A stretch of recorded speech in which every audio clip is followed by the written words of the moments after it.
ایک عام نارمل لوگوں میں رجحان یا غلط نظریہ یا غلط بات پھیلائی جا رہی ہے کہ جب قرآن موجود ہے، حدیث موجود ہے، صحابہ کا طرز عمل ہمارے سامنے موجود ہے، تو پھر یہ ائمہ اربعہ کی جو تقریر کی جاتی ہے اس کی کیا ضرورت ہے؟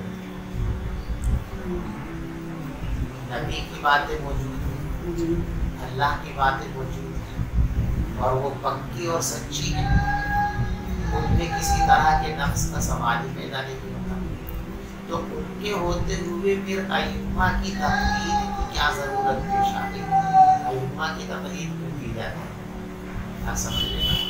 تو اس بات کو آپ اچھی طرح سمجھو، اس وقت اس کی آپ کو ضرورت ہے، اس لیے کہ تھوڑا لوگوں میں غلط فہمی پھیلانے کی تحریک چل رہی ہے، امت کو راہ راست سے ہٹانے کے واسطے یہ باقاعدہ ایک مشن اور منصوبہ ہے، اور ہر غلط منصوبے کو خوبصورت جامہ پہنایا جاتا ہے۔ اس ایک غلط منصوبوں کو اگر ان کی اصل تصویر کے ساتھ لوگوں کے سامنے لایا جائے تو کوئی ان کو قبول نہیں کرتا، کر ہی نہیں سکتا، تو ان کی اصل تصویر پر پردہ ڈال کے ان پر خوبصورت نقاب چڑھایا جاتا ہے تاکہ لوگ اس کو اس کے دھوکے میں آ کر اس غلط چیز کو کریں۔ تو یہاں بھی یہ بڑا خوبصورت لباس پہنایا گیا اس کو، صاحب نبی سے اچھی کسی کی بات ہو سکتی ہے؟ کیا ابو حنیفہ نبی سے زیادہ جانتے تھے؟ امام شافعی نبی سے زیادہ جانتے تھے؟ بھائی نبی کے ہوتے ہوئے ابو حنیفہ کی تقلید کا کیا مطلب ہے؟ نبی کے ہوتے ہوئے امام شافعی کی تقلید کا کیا مطلب ہے؟ نبی کے ہوتے ہوئے امام احمد کی تقلید کا کیا مطلب ہے؟ نبی کے ہوتے ہوئے امام مالک رحمۃ اللہ علیہ کی تقلید کا کیا مطلب ہے؟ تو اس کو اچھی طرح سمجھ لیجیے۔ تمام مسائل شرعیہ میں تقلید نہیں ہوتی، تمام مسائل شرعیہ میں تقلید نہیں ہوتی۔ 80% مسائل وہ ہیں جو براہ راست قرآن اور حدیث سے لیے گئے، صاف صاف ان کا حکم موجود ہے، تو ان میں کسی کی تقلید کی ضرورت نہیں۔ بھائی قرآن نے کہا اقیموا الصلاۃ، نماز پڑھو، نماز پڑھنا فرض ہے، اس میں کسی امام کی تقلید کی ضرورت نہیں، یا ہے؟ آتوا الزکاۃ، زکوٰۃ دیا کرو، زکوٰۃ دینا فرض ہے، اس میں کسی نبی کی تقلید کی ضرورت نہیں ہے، یا ہے؟ ان کی تو براہ راست قرآن پاک سے ثابت ہے۔ حدیث پاک میں احکام دیے گئے صاف صاف واضح واضح، ایسا کرو، جھوٹ مت بولو، سچ بولو، حسد مت کرو، غیبت مت کرو، چغلی مت کرو، زنا مت کرو، چوری مت کرو، کسی کا قتل مت کرو، تو ان میں ہم کس کی تقلید کرتے ہیں؟ اس کی بھی تقلید نہیں، قرآن پاک سے سیدھا سیدھا۔ چند مسائل ہیں جن میں تقلید کی جاتی ہے، اور وہ چند مسائل جن میں تقلید کی جاتی ہے عقلاً ان میں تقلید کے سوا کوئی چارہ کار ہی نہیں ہے۔ اگر تقلید نہ کی جائے تو عمل کرنا ممکن ہی نہیں ہے، گویا وہ فطری ضرورت ہے، اور جو چیز فطری ضرورت سے ثابت ہو وہ غلط ہوگی کہ صحیح ہوگی؟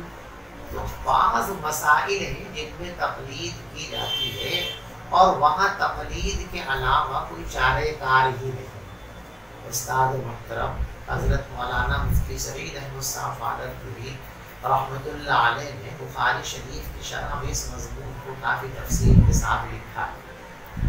تو چند مسائل، ان چند مسائل کو آپ سمجھو اور دیکھو کہ آپ خود اس بات کو محسوس کریں گے کہ ان میں تقلید کے علاوہ کوئی چارہ کار ہی نہیں۔ دیکھیے کچھ مسائل ایسے ہیں جن کا تعلق استنباط سے ہے، یعنی کچھ مسائل ایسے ہیں کہ جو نصوص کے اندر صاف صاف ذکر نہیں کیے گئے،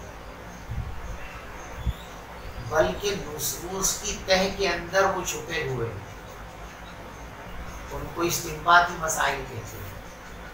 ان استنباطی مسائل میں آپ جو ہے ممکن ہی نہیں ہے کہ کسی عالم کے رہنمائی اور تقلید کے بغیر عمل کر سکیں شریعت پر۔ مثلا قرآن پاک میں یہ کہا گیا اذا قمتم الى الصلاۃ فاغسلوا وجوہکم وایدیکم الى المرافق وامسحوا برؤوسکم وارجلکم الى الکعبین، کہ جب تم نماز پڑھنے کا ارادہ کیا کرو تو اپنے چہروں کو دھو لیا کرو، کوہنیوں تک اپنے ہاتھوں کو دھو لیا کرو، اپنے سر کا مسح کر لیا کرو، ٹخنوں تک اپنے پاؤں دھو لیا کرو، یہ آپ کا وضو ہو گیا۔ تو اب اس نص سے یہ بات تو معلوم ہو گئی کہ یہ چار چیزیں ضروری اور فرض ہیں۔ وضو کے تحقق کے لیے چہرے کا دھونا، ہاتھوں کا دھونا، سر کا مسح کرنا، پاؤں دھونا، یہ کیا ہے؟ یہ لازمی چیزیں ہیں، یہ وضو کے فرض ہیں جن کے بغیر وضو کا تحقق نہیں۔ لیکن ان کو پے در پے کرنا چاہیے یا بیچ میں وقفہ بھی کر سکتے ہیں؟ ان میں ترتیب ہونی چاہیے یا بغیر ترتیب کے بھی یہ کام ہو جائے گا؟ بتائیے، اس آیت میں صاف طور پر اس کا ذکر ہے؟ کہیں بھی نہیں ہے نا۔ اب اس کو اس کی تہ میں سے نکالنا ہے، تو ائمہ کرام میں سے، مجتہدین میں سے ہر شخص نے سوچا غور و فکر کیا کہ ترتیب ہونی چاہیے، ضروری ہے، ترتیب ضروری نہیں، موالات ضروری ہے یا موالات ضروری نہیں ہے۔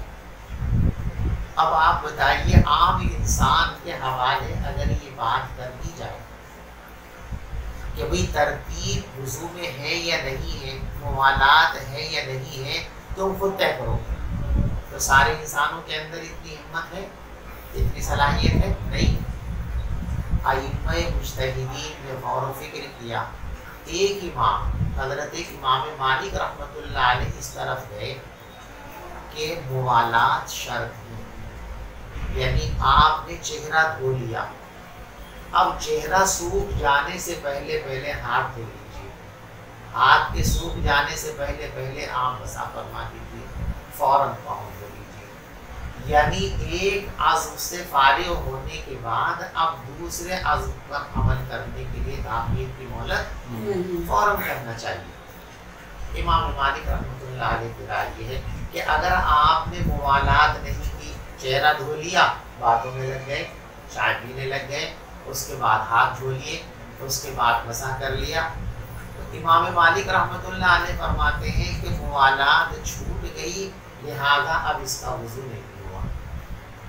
اور ائمہ ثلاثہ، امام شافعی رحمۃ اللہ علیہ، امام احمد بن حنبل رحمۃ اللہ علیہ، اور ہمارے امام حضرت امام اعظم ابو حنیفہ رحمۃ اللہ علیہ، یہ فرماتے ہیں کہ موالات شرط نہیں ہے، سنت ہے۔ مسنون طریقہ تو یہ ہے کہ پے در پے کرنا چاہیے، لیکن اگر کسی نے پے در پے نہیں کیا اور تاخیر کر لی تو وضو ہو جائے گی۔ اب دیکھو یہ مسئلہ کہ اعضائے وضو کے وظائف ادا کرنے میں پے در پے کرنا موالات لازم ہے یا موالات سنت ہے؟ اب یہ سنت اور وجوب کا درجہ طے کرنے کے لیے عام آدمی یہ درجہ طے نہیں کر سکتا، اور نہ کسی حدیث کے اندر یہ لکھا ہوا ہے، نہ قرآن کی کسی آیت کے اندر یہ لکھا ہوا ہے۔ تو اب صرف قرآن کو دیکھ کر کے، صرف حدیث کو دیکھ کر کے اس کو طے نہیں کیا جا سکتا، اس کو اہل علم گہرائیوں میں اتر کر کے طے کرتے ہیں۔ اور ظاہر بات ہے ایسے میں اختلاف ہوگا، اور اختلاف کے نتیجے میں آپ کو یاد رکھیں کہ ادھر والے کی اتباع کرنا چاہیں ادھر کی کر لیں، ادھر والے کی کرنا چاہیں تو ادھر کی کر لیں۔ تو اب یہاں تقلید کے بغیر کوئی چارہ کار ہے نہیں ہے نا۔ تو تقلید پوری شریعت کے اندر نہیں ہوتی، چند مسائل میں ہوتی ہے، اور وہاں تقلید کے بغیر کوئی چارہ کار ہی نہیں ہوتا۔ دوسرے مسائل جہاں تقلید ضروری ہوتی ہے، نص فہمی کا اختلاف، یعنی کوئی چیز نص شرعی کے اندر مذکور ہے، قرآن میں موجود ہے، حدیث میں موجود ہے، لیکن اس نص کے اندر دو معنی کا احتمال ہے، تو اب یہاں کون سے معنی مراد لیے جائیں؟ ظاہر بات ہے ہر انسان اس کو طے نہیں کر سکتا، اور اس میں اختلاف بھی ہو سکتا ہے. جب دونوں چیزوں کا احتمال ہے تو کسی کا ذہن اس طرف جا سکتا ہے, کسی کا ذہن اس طرف جا سکتا ہے. جیسے مثال کے طور پر قرآن کی ایک آیت ہے او لامستم النساء, تم عورتوں کو چھو لو. تو ائمہ ثلاثہ یہ فرماتے ہیں کہ لامسا اور لمسا میں کوئی فرق نہیں. جو لامسا ہے اور جو لمسا ہے دونوں کا مفہوم ایک ہی چھونا. جب دونوں کا مفہوم ایک ہے چھونا تو دونوں کو ایک معنی پر محمول کیا جائے گا. تو اب اس آیت کے اندر نواقض وضو کا بیان ہے یا نواقض غسل کا بیان ہے؟ اور اس سے پہلے جو ہے اس میں نواقض وضو کا بیان ہے. اور پیچھے سے آئے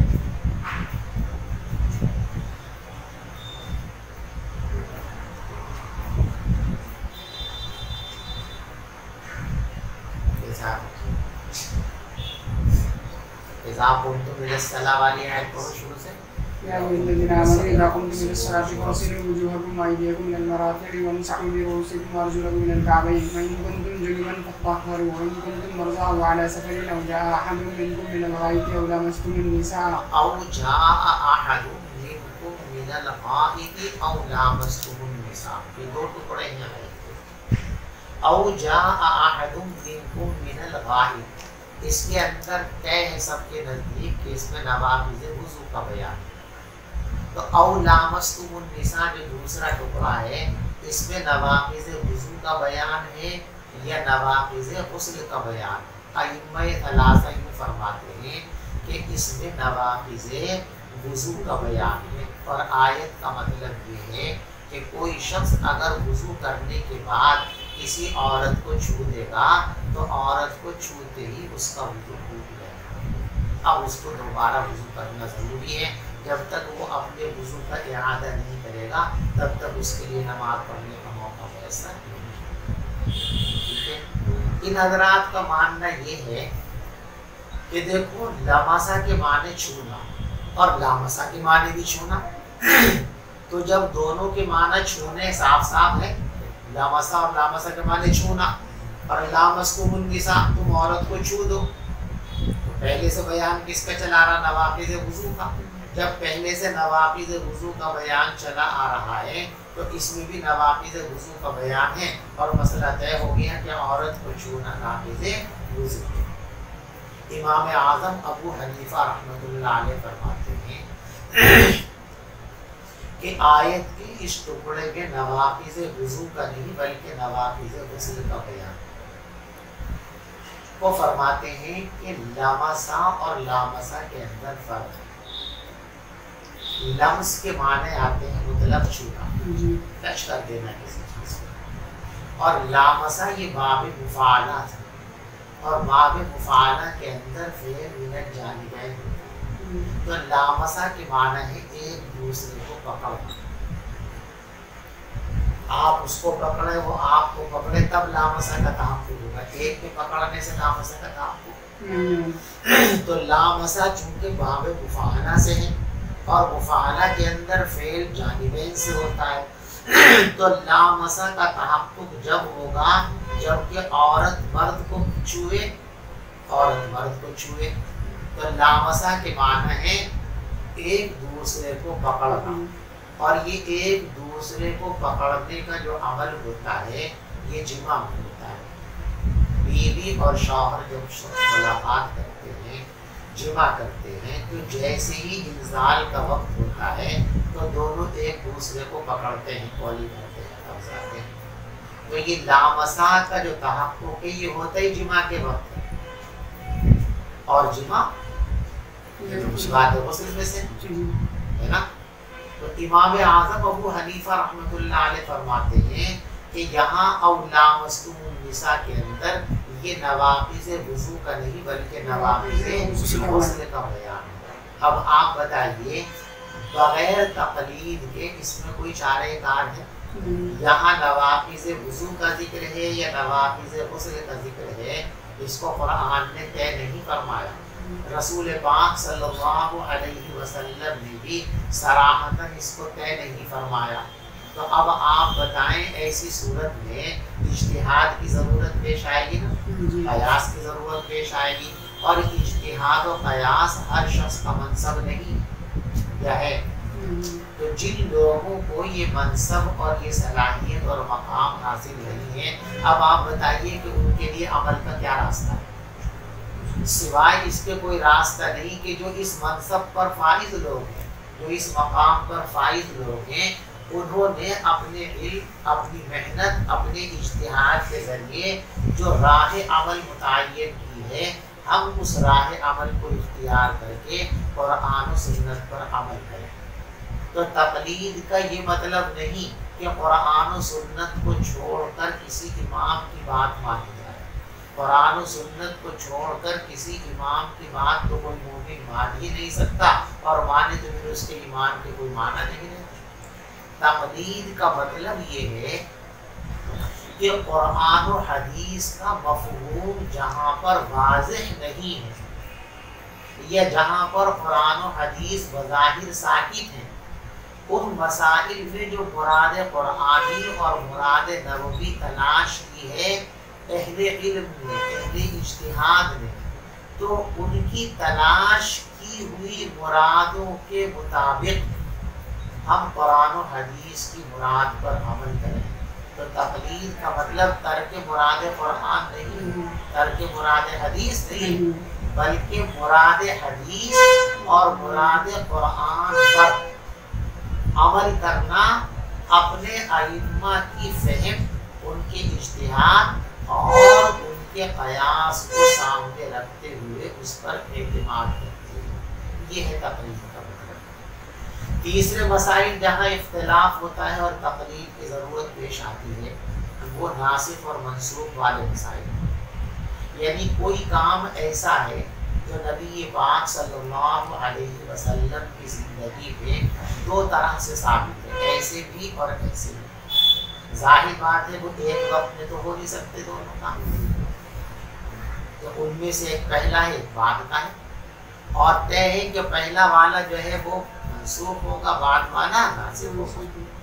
تو بہت ساری چیزیں تو جیسے میں پہلے آپ کو بتا چکا ہوں کہ ناسخ اور منسوخ ہونے کے قرائن موجود ہیں، علامتیں موجود ہیں حدیث کے اندر، جیسے توضؤ مما مست النار کے سلسلے میں وضاحتیں موجود ہیں حدیث پاک کے اندر۔ حدیث میں صاف طور پر موجود ہے کان آخر الامرین ترک الوضوء مما مست النار، کہ پیغمبر علیہ السلام کی زندگی کا آخری عمل یہ تھا کہ آپ جو ہے وہ آگ پر پکی ہوئی چیزوں کو کھانے کے بعد وضو نہیں فرمایا کرتے تھے۔ لیکن کہیں کہیں ناسخ کون سا ہے، منسوخ کون سا ہے، اس کی وضاحت مذکور و موجود نہیں ہے، تو وہاں ائمہ مجتہدین نے اپنی بصیرت، اپنے علم اور تحقیق و جستجو کی بنیاد پر یہ طے کرنے کی کوشش کی ہے کہ کون سی حدیث ناسخ ہے، کون سی حدیث منسوخ ہے۔ اور ظاہر بات ہے جب 10-5 لوگ، 2-4 لوگ مل کر ایک مسئلے پر غور کریں گے تو سب کی رائے ایک ہو، ایسا نہیں ہو سکتا، رائے میں اختلاف ہونا ہے۔ تو اب رائے کے اختلاف ہو جانے کی صورت میں آپ کے واسطے یہی راستہ ہے کہ آپ ان دونوں رائے میں سے یا تینوں رائے میں سے کسی ایک رائے پر عمل کر لیں۔ اسی رائے پر عمل یعنی نص کو سمجھنے کے سلسلے میں، نص کی مراد کو متعین کرنے کے سلسلے میں جو متعدد آراء ہیں، ان آراء میں سے کسی ایک رائے کو عمل کے لیے اختیار کرنے کا نام تقلید۔ نص کو چھوڑ کر نہیں، ہماری بات، نص کو چھوڑ کر کسی امام کی بات ماننا حرام اور ناجائز، ایمان کے لیے مہلک ہے، بلکہ نص کی مراد جہاں واضح نہ ہو وہاں اس کی مراد کو واضح کرنے کے سلسلے میں جو ائمہ کی رائے ان آراء میں سے کسی رائے کو اختیار کر کے اس نص پر عمل کرنا، اس کا نام تقلید ہے۔ تو تقلید نص پر عمل کرنے کا نام ہے، نص کو چھوڑنے کا نام۔ بس فرق اتنا ہے کہ جو نصوص واضح ہیں ان میں چونکہ کسی کی رائے کی کوئی ضرورت ہی پیش نہیں آتی ہے، لہذا وہاں کسی کی رائے کو واسطہ بنائے بغیر براہ راست ڈائریکٹلی نص کے اوپر عمل کیا جاتا ہے۔ جہاں نصوص کی مرادات واضح نہیں ہیں، نصوص کی حیثیت واضح نہیں ہے، تو اس کو واضح کرنے کے لیے اجتہاد کی ضرورت ہے، اور مجتہدین کی آراء میں اختلاف ہو سکتا ہے، تو وہاں مختلف آراء میں سے کسی ایک رائے کی روشنی میں نصوص پر عمل کرنے کا نام تقلید ہے۔ تو تقلید میں بھی نصوص پر ہی عمل ہوتا ہے، نصوص کو چھوڑا نہیں جاتا ہے۔ جو غلط فہمی پھیلائی جا رہی ہے کہ تقلید کا مطلب ہے نص کو چھوڑ کر کسی امام کی بات مان لینا، یہ دنیا کا سب سے بڑا جھوٹ اور سب سے بڑی جہالت ہے۔ تقلید کا یہ مطلب نہیں ہے۔ تو تقلید صرف چند مسائل میں ہوتی ہے، اور وہاں تقلید کے سوا کوئی راستہ نہیں ہے، اور وہ مسائل تین طرح کے ہیں۔ ایک تو وہ جہاں نص فہمی کا اختلاف ہو جائے کہ اس نص کی مراد کیا ہے، اس مراد میں دو چیزوں کا احتمال ہو، اس کی تعین میں اختلاف ہوگا، یہاں تقلید کے بغیر کوئی چارہ کار نہیں ہے۔ ناسخ اور منسوخ کی حیثیت کو تعین کرنے میں اختلاف ہو جائے، جہاں تقلید کی جائے گی، اور تقلید کے بغیر کوئی چارہ کار نہیں۔ استنباطی مسائل، ایسے مسائل جو نصوص کی تہ میں چھپے ہوئے ہیں اور ماہرین اس کی گہرائیوں تک پہنچ کر اس کو نکال کر لاتے ہیں، تو عام آدمی اس کو سمجھ ہی نہیں سکتا، لہذا اس مراد نص کو پانے کے لیے اور سمجھنے کے لیے کسی ماہر شناور کی ضرورت ہے، تو اس کی رائے کی روشنی میں اس نص پر عمل کرنے کا نام تقلید۔ تو تقلید ترک نص کا نام نہیں بلکہ عمل بالنص کا نام ہے۔ اللہ ہم سب کو صحیح سمجھ